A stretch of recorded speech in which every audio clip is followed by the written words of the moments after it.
That was awful. I had to click one thing. I forgot to click it. Anyway, that should be good, people. Let me check it on my end just to make sure, which I normally do, but.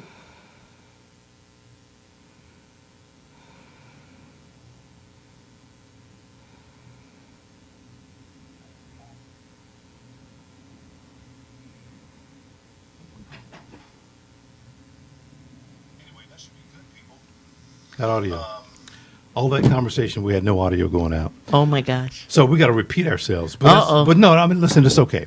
But here's the thing. This is kind of, folks, let me kind of update you what we were talking about. We were talking about Sharon's book. More specifically, we're talking about forgiveness.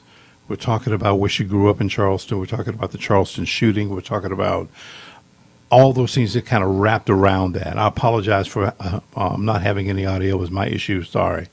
But that kind of catches you up real quickly. So, and let me just say this too about forgiveness. It is, I can't imagine, I don't want to have to imagine having gone through something like that and then knowing that people are saying to me, Steve, you're going to have to forgive that person. No, I'm not. I may say no, I'm not for a while, but at some point, I'm sure I'm going to have to. I mean, at some point, I mean, you're trapped. I think if you don't forgive somebody, or if you don't forgive the moment. Does that make sense? Yeah, it makes sense. At the bond hearing, when the family member stood up, Right, and said that they forgave him, right, that was in that moment. That was that situation. But for people like me, especially because I was not in Charleston, okay. I had the luxury of being able to step back, not being a part of that initial pressure to Right. be standing in that courtroom and to have my sister, who was the first one to say, I forgive you. Mm-hmm. To hear that was, it just blew my brains, because in my mind, how can you forgive somebody just 48 hours ago that killed 9 people, including Right. our mother? But then moving along in that, and like I said, my journey almost took 2 years, because I really had to deal with that, because I couldn't see myself even as ordained clergy. I was not thinking like clergy. I was thinking like my mother's daughter. I'm my mother's daughter. Sure, And I'm sure. grieving for her. And forgiveness was just not on my brains. You know, Right. I just didn't want to deal with that. Yeah.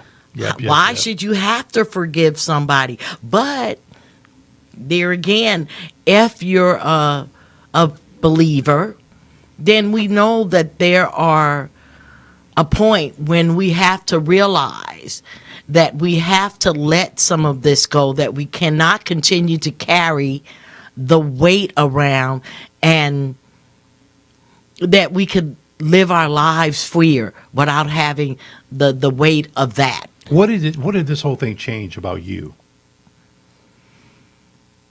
I mean, did part of Sharon change? There's a lot. You know, my daughter, I live with her, so we have an opportunity to talk a lot. Mm-hmm. And so my daughter said to me, "Who are you?"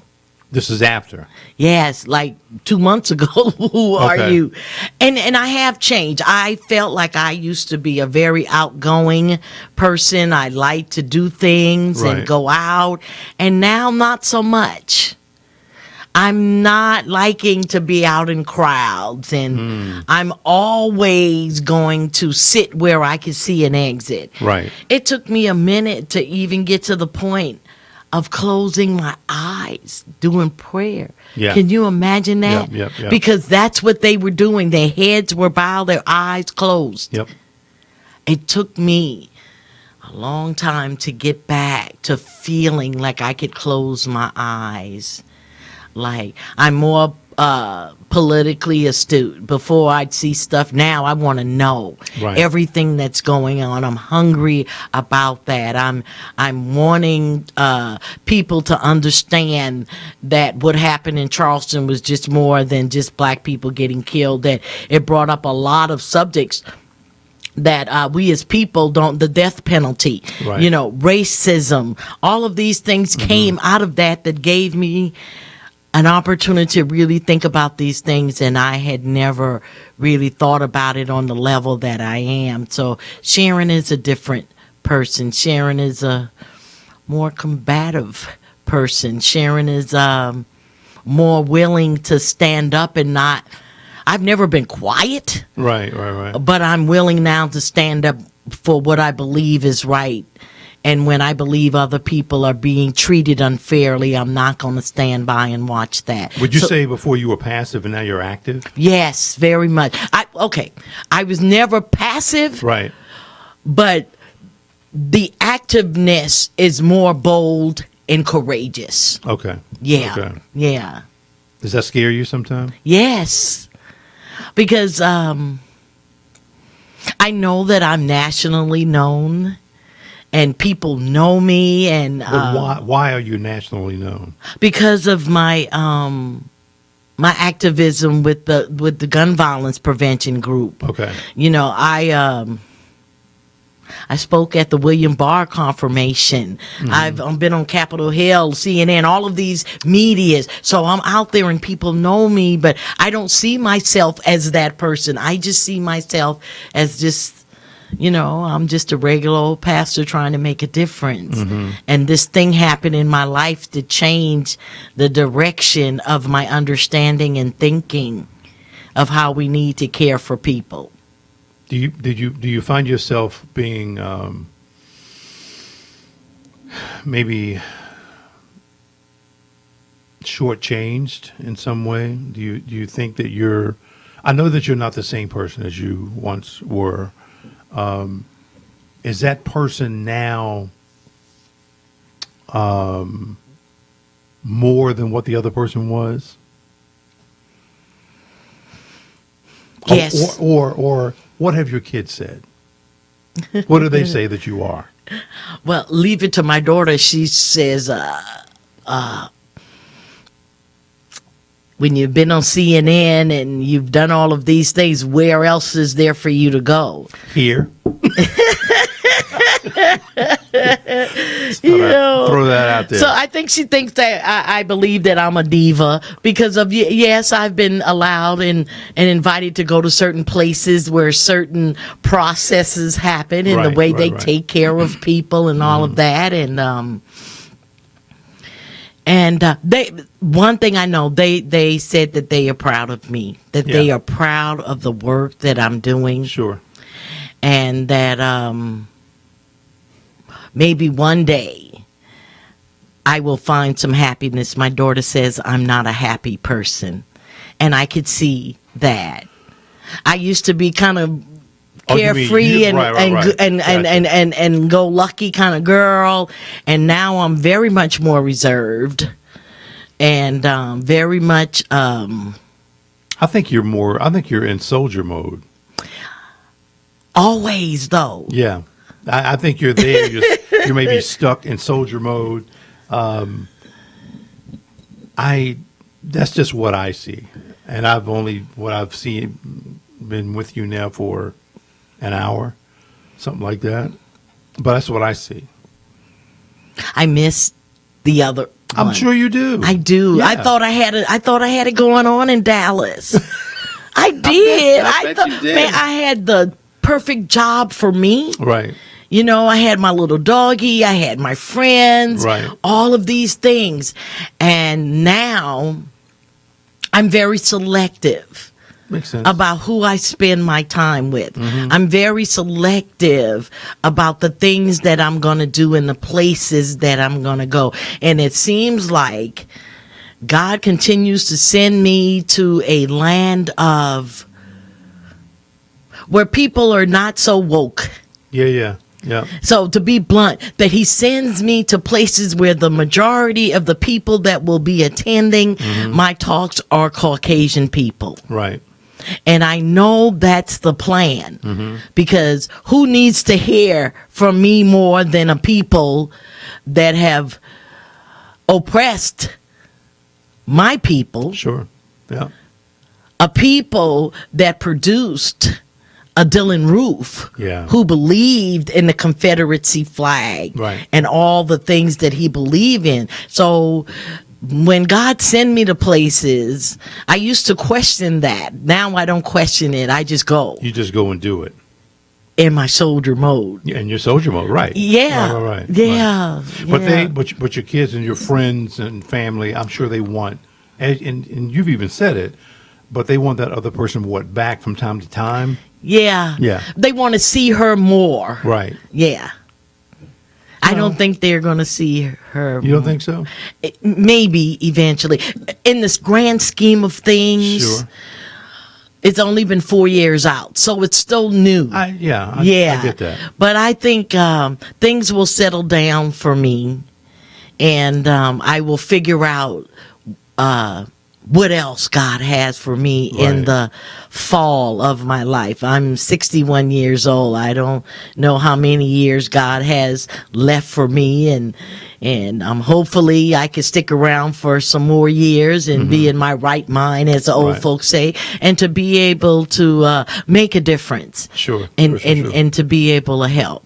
Let me ask you this. Let's talk about hope a little bit. Let me just kind of read you this definition. It says, is an optimistic state of mind based on the expectations of positive outcomes. Based on expectations, I'm hoping something good will happen. Does that make sense? Is that what kind of... This hope that I refer to Okay. is a hope, not just, okay, you go out to your car, Right. you hope the car starts. For a person that knows that they have done all the preventive things, to know that good tires, all of this, puts that key in the ignition and there is no hoping. The car is going to start because Right. you have done. So the kind of hope I have is not about just, it's a knowing. It's Okay. a knowing in your heart that if I don't have this hope, I have nothing. Right. Right. Because the way we live and how we live, nothing is guaranteed. That is true. Nothing is guaranteed. So I'm going to do the best I can, hoping that everything that I do is going to put me closer to wherever it is I hope to get to. Let me ask you this, though. Do you think that hope is more... Do you think hope is a human instinct? Is it an instinct? Is it... Because if you really think about it, if you dissect hope, I mean, who are you hoping from? Who you can say, God, please, I hope that hope you hear me. And you're praying and you're hoping that something or someone is listening to you. Well, that hope goes in with faith. Yes, it does. You know? Yeah. You have your faith. You're not going to question that. So that hope comes in knowing Right. that yet everything that I want, I might not get. Right. But the hope I have in me is not going to die because I believe Yeah, eventually that I will have what I want. I will have the things that I need. And if I don't get them, that they will come. Right. I don't know when, but it will happen. So that's the kind of hope. When I think about hope, is just knowing without a doubt that it's going to be all right. But hope is that thing that I guess it keeps people going. It does, because if you don't have it, then what do you have? You have this negativeness. You have this attitude of, I'm nobody. It doesn't matter what I do. And then you're counted out. Hopes put you in, you're counted when you have hope. You're in the number of people that says it's going to be all right, even if it's not all right. And you got to believe that. You have to. I have to. If I didn't have hope, I don't think I would have ever crawled out of a dark hole that I found myself in after the killings. Right, right. I had to know that my life was going to be better, that I was going to be able to come through this. Do you still hold on to anything from the tragedy itself? A lot of times I hold on to the fact that I wasn't there. Yeah. That was one of the things my mom's always wanted me to move home. Right. She would well, when are you going to get tired of Dallas? When are you going to move? But home, when she said home, she knew it was Charlotte, because she knew I wouldn't come back to Charleston. But she knew that Charlotte was my home. And so I felt that guilt of not being there. So there was a lot that I missed because I wasn't there. The camaraderie that came with everybody that was in that room that night. When, the FBI chaplains and the mayor and the police chief came to give information, I missed all of that. Right. And so that's some of the things that I do carry. But I carry with me knowing that my mom died in a place that she loved. Yeah. So, I mean, no, we didn't want everything to happen. But if she had to die in a church, in a place where she loved, then I'm okay. That was it. Yeah. I'm okay with that. Is that the family church? Yes. Yes. Yeah. Every time I would go home, that was the church. Right. My kids knew when we went to Charleston that we were going to Granny's church. And you didn't come home and not prepare to go to church. Sure. Yeah. Wow. We're at that part. What else can you tell me about the book? Or would you like to share about the book? Anything? I think the book gives the readers an opportunity to really see the kind of ripple effects that such tragedies have on people's lives. Right. That you never get, like we were talking about, you never get back to being that same person. There is a part of you that's always going to be sad, that's always going to have this melancholiness about themselves. Isn't this cause and effect? Yes. Yeah. Very much. Yeah. Very much. Yeah. But the book is a short read. It's not going to hold you. For most of the people that know me, they say it's raw, it's authentic, that you could hear my voice in the words that come out of this book. And I believe they will find something in that book that they could say, yeah, like in the end of the book, I have lessons that I have learned. Okay. And one of the lessons that I've learned is you have to laugh at yourself. Sure. Sometimes you can't always be so serious. I thought to trust your gut instincts. You know, we do things and we have this intuition, that gut thing that said, no, girl, you better not do that. And we don't pay that any attention. Right. And then we look back at it and said, I should have listened to myself. Right. You know, another lesson in the back of the book is you can't do it alone. Right. Yeah, that's true. You have to reach out. And that took, for me, that was definitely a lesson learned, because I didn't want to reach out to people. People were reaching out to me, but I wasn't ready to accept that. Right. And when I found myself really alone, the phone calls quit. People weren't reaching out because they really didn't know how to reach out. Yeah. Then I found myself like, whoa. So then I had to start to reach out to people. Yeah. And not just exile my own self, because you just can't live like that in your own little bubble. How long do you think you were crippled by that incident? Or are you still crippled? That makes sense. Yeah. Okay. And I'm trying to give you an answer. You know what? I think there will always be brokenness. Yeah. There will always be some brokenness in me. It's until I die, Right. I will continue to try to heal, to be able to not let it weigh so much Got it. that it's not the only thing that I think of. Right. And to be able to just accept that this is what it is, Right. and it's okay. Let me see your book for a second, please. Sure.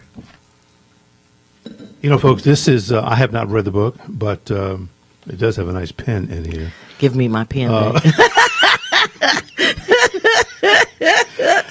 But listen, just, it is a short read, relatively short read. Yeah, and I wanted it like that. I didn't want you to have to, be bogged down. Right. Yeah. Right. No, this is good though. I mean, the idea that honestly you've gone from that tragic moment to now you've written a book about it, and people can really learn from this.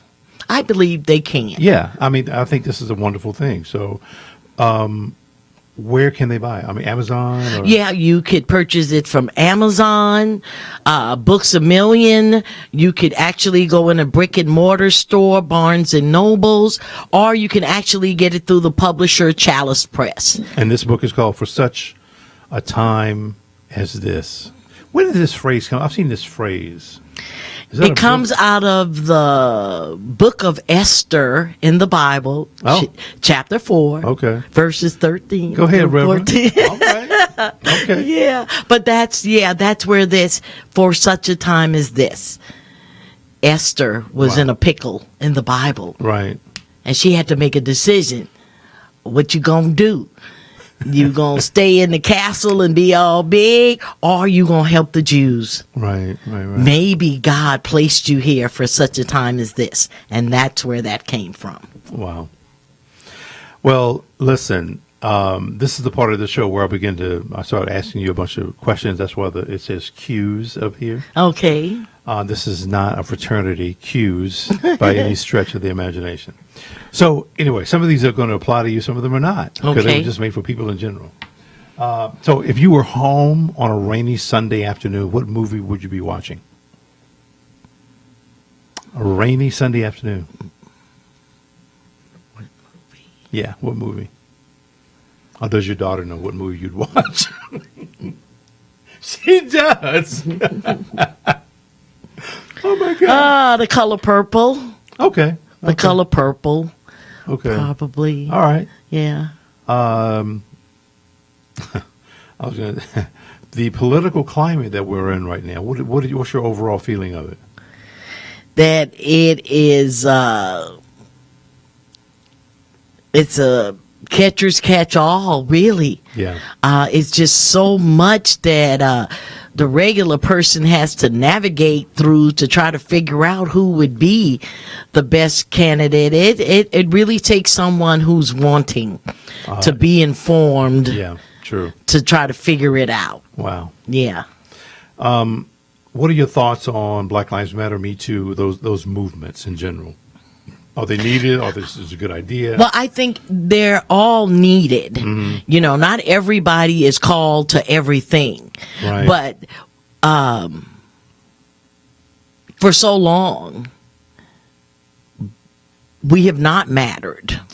The Me Too movement has, nobody said anything. Things kept happening. Right. All lives matter. Everybody's life is precious. Right. And it is just sad that we have to categorize and get different groups to be able to elevate these voices that should just be a part That is of very the unfortunate. Conversation regardless. Yeah. So it's needed for what it needs to do. You think immigration, what kind of an overhaul does it need? I wish I knew, but all I know is for the killed children Yeah. that are in these cages, for the parents that are sitting in these detention centers, that something can be done. America stole the land that we have, Yeah. and yet we have the audacity to say who we're going to let in and who we're not. And I just don't think that's right. There has to be rules, because it always has to be rules. But I just believe that the way the immigration laws are now, it's just not basic humanity. Oh, I believe that. Yes. It's not that for sure. Mm-hmm. What part of the human face is your favorite? What part of the human face is your favorite? Eyes. Why? Well, so you get into the cliche, the eyes is the windows to the soul. Yeah, I've heard that. But, a person's eyes do tell a lot They about do. them. They certainly can. You could tell if a person's eye has no twinkle, no nothing, that they're flat, that Yep. it's going to be hard to get through maybe to that person. Right. But if you see a person whose eyes are relaxed and maybe there's a twinkle, there is a possibility of being able to have a good conversation. Sure. Yeah. Sure. What else do we have? What's your favorite restaurant? Regardless of where it is, your favorite restaurant. There's a restaurant in Dallas, Texas called Toulouse, Okay. and it's a Cajun French restaurant. Right. The food is to die for. Wow. Yes. Wow. Have you, I guess it's been a long time since you've been. It's been a couple of years, but that was the last place I had dinner as a group with friends before I left Dallas. So, Gotcha. yeah. Wow. Yeah. This one does not apply to you. It says your favorite drink or cigar. So that would be me. Okay. You have vodka with cranberry juice. That's what I'm talking about. That's what I'm talking about. The Reverend says. The Reverend said, every now and then there is that time that we need to self-reflect and to meditate. That's right. And you need a little help doing it. Yes, Yeah. yes. That's a pretty good one. So tell me this. Where do you go when you close your eyes and you inhale and exhale? Where do you take yourself? To the beach. Huh? Okay. Growing up near the water. Yeah, exactly. The water has always been a place of peace Yeah. and calm for me. Mm-hmm. During the trial, the hotel was close to the water. Where was it, in Mount Pleasant or over in, what hotel was it? In Charleston, the Residence Inn off of Ripley's Point. Yeah. Yep. Well, I would come from the trial and change clothes, and I would walk to the marina. Yep. And that's where I would cry, but that water would come. I would cry and get it all out. Sure. And yeah, so the water. When I'm wanting to just go there, Right. I'm hearing the waves and Yeah. the stillness. Yeah. I'm with you.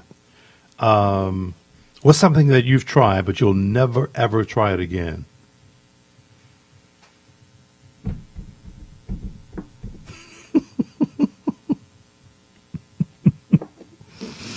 Oh no. Something I have tried. Yeah, it could be food. It could be a relative. It could be any number of things. And if it's nothing, it's nothing. I can't think of something right now, and it probably is something I Yeah. know. Yeah, but I can't think of it right this minute. No problem. Yeah. What's your favorite place to travel to? And you don't have to have been there already. You want to go. What's your favorite place? Africa, and I've been there. Really? What part? I went to Lusaka, Zambia. I went to Zambia. Okay. And that was a spiritual, God-given trip that I Right. won't ever, unless I get Alzheimer's, I won't ever forget that trip. And Sure. I do want to go back. Was it like an awakening or something for you? You know what? First of all, from TV, they make you think it's all jungles, all dilapidated. And it was not that. There was a modern city with restaurants and things, Right. and going to the village and actually meeting a chiefess. Right. The dad died. There were no brothers, so the daughter inherited the name of chief. Wow. for the village. Wow. And as soon as we got there, now I'm the only black person in my group Right. of 12 people who's in Africa. Yeah. And when we got up there, she looked at me. She said, "Welcome home, daughter." She said, "Your eyes, your nose, you are one of us." Wow. Yeah. And that was like, wow. Yeah. You know, being really, really light and Sure. all of that, to Yeah. have this lady look at me Yeah. and know that there was black in me, just, woo. That's nice. That's good. That I have a picture with her too, with her arms around awesome. me. Yes, definitely. Here's a good one for you. Okay. What or who is God?